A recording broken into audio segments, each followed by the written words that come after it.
Milt Pappas pitched and worked very quickly. Would you agree with that? Sure. Yeah, I know. I think he worked fast too. I think that's a key to a lot of pitchers' success is get the ball and throw it, and that's what Milty did. I'll tell you what, if we had a lead in the 5th or 6th inning, or we were run down, or we were tied, you weren't getting any more. That was all you were getting. It was over. I've got a great story that talking about how quick Milty pitched. 1960, I got married on the last day of the season, and my wedding my wedding was at 6 o'clock in the evening, and we had a day game in Washington. So. Wait a second, how did you let the people plan a wedding that day? Well, because I had to go on service. Oh, okay. And there was just no time in between All right, the end of the gotcha. season. So anyway, guess who was pitching? No. So after the game was over, we had beat Washington, and I think you could look this up. I think the game took an hour and 56 minutes or whatever. And after the game, Milt says, "Was that quick enough?" And I made the wedding. It's married, and been married for 56 years now.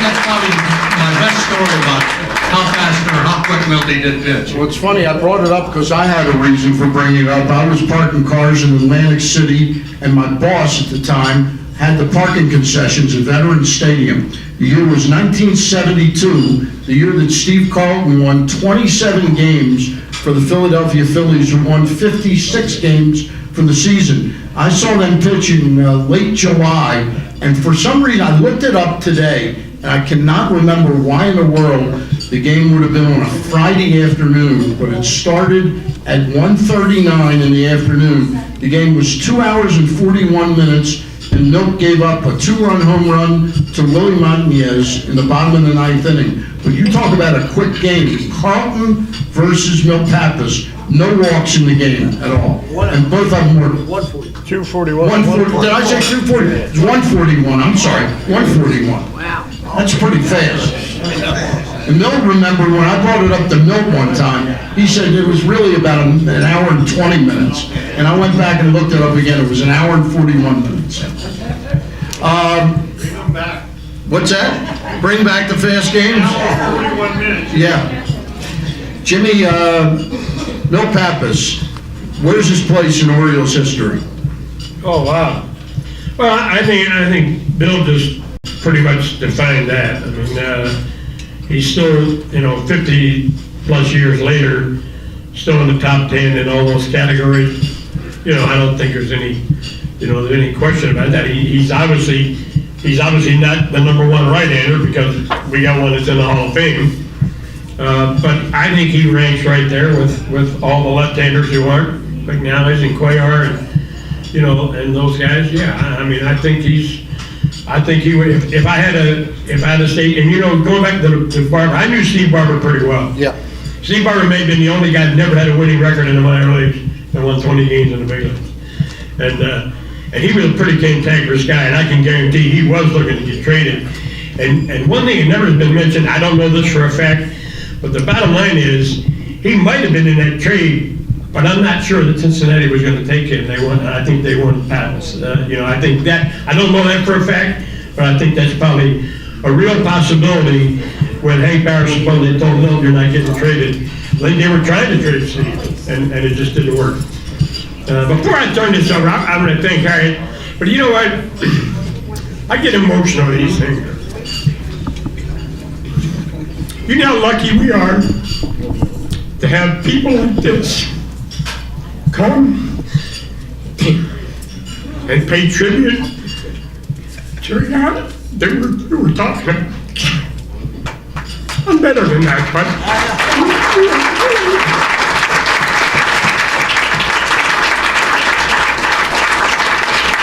don't ever take it for granted. Jimmy Hanneman.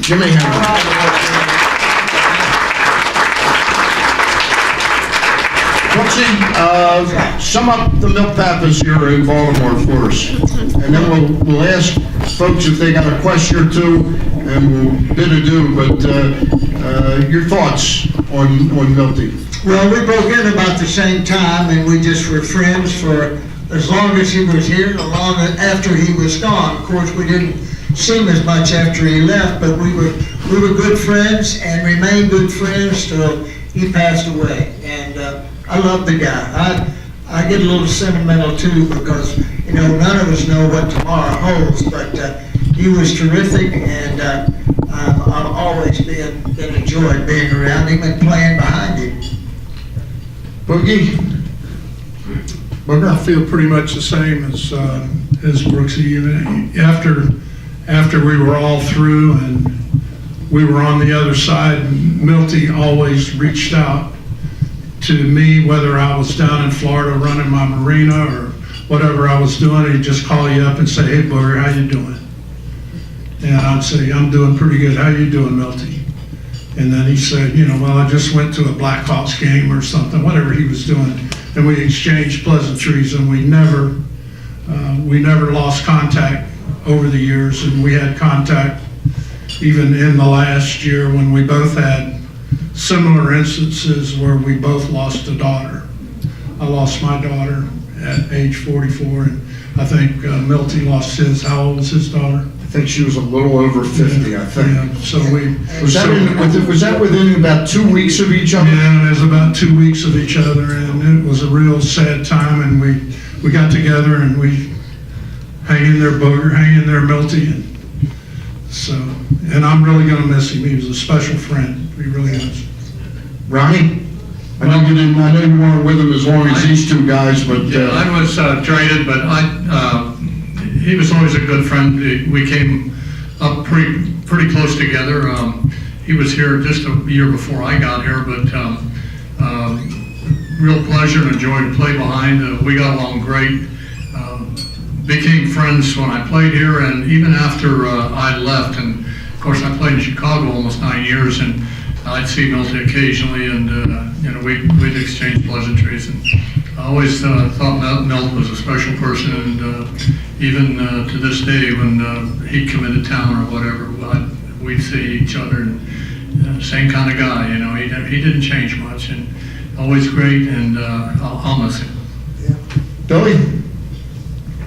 Yeah, Milt, as crusty as he could be at times, Milt was a joy to talk to.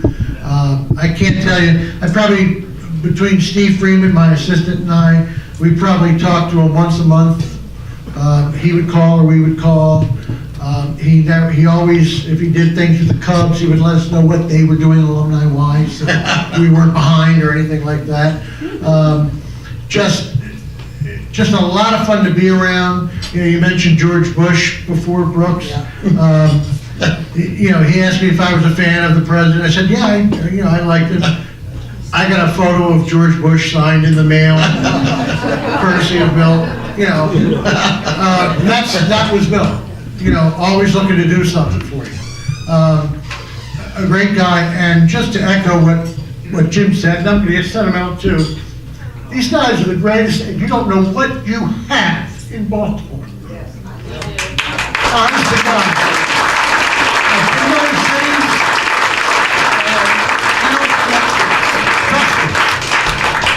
I'm gonna have to take you guys on the road.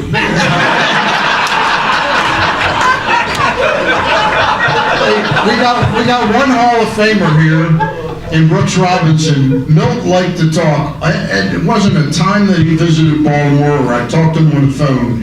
He would somehow get in the phrase that I thought the Hall of Fame was for letting people in, not keeping people out. How close was he, talent-wise, to being a Hall of Fame? He really thought he should be in the Hall of Fame.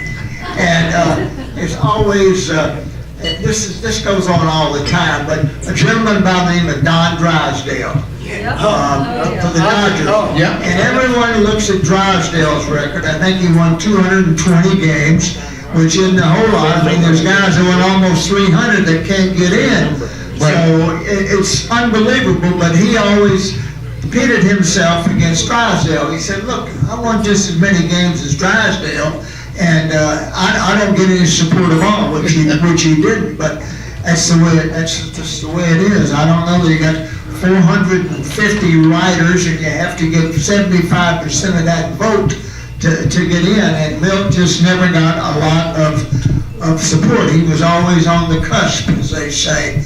And here's a guy here who's never got any support either, who was, if he played in the ballpark they play in down there now, I hate to tell you how many he would hit.